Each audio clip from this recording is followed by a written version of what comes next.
करत प्रदर्शनी सुरूच ठेवली। वंदे मातरम सार्वजनिक ठिकाणी गायल्यामुळे अनेक क्रांतिकारकांना वारंवार तुरुंगात टाकण्यात आला। 1905 मध्ये जेव्हा ब्रिटिशांनी आपल्या फोडावर राज्य करा या उक्तीप्रमाणे देशात धार्मिक क्लेश पसरवत बंगालची फाळणी करण्याचा निर्णय घेतला, सर्व भारतीयांनी वंदे मातरम आणि 1911 मध्ये ब्रिटिशांना बंगालची फाळणी रद्द करावी लागली। भारतीय स्वातंत्र्यासाठी झालेल्या चळवळी, मग त्यात वंगभंग चळवळ असेल, असहकार चळवळ असेल किंवा भारत छोडो चळवळ असेल, या सर्व चळवळींमध्ये वंदे मातरम हा भारतीय ऐक्याचा आणि सामाजिक सौहार्दाचा महामंत्र म्हणून समजला।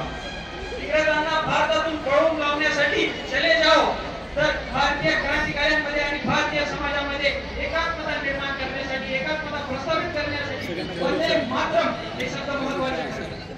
अनेक भारतीय क्रांतिकार्यांच्या निर्धारामुळे ब्रिटिश क्रम झुकलं आणि दिनांक 15 ऑगस्ट 1947 चा सूर्योदय हा स्वतंत्र भारताचा सूर्यनिरीक्षण घेऊन उजाडला।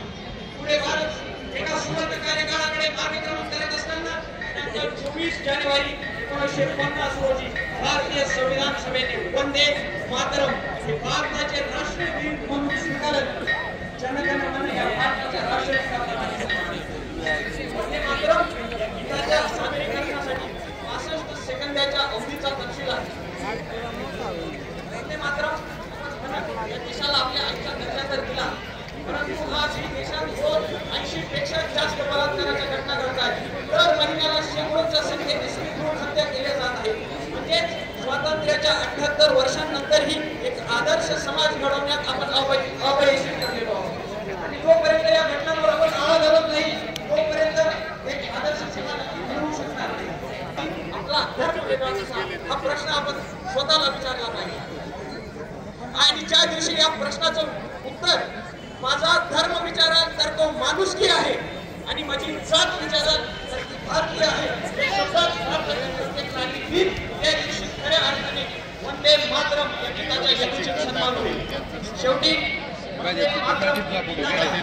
नीट उभे राहा, नीट उभा राहा। शुभेच्छा।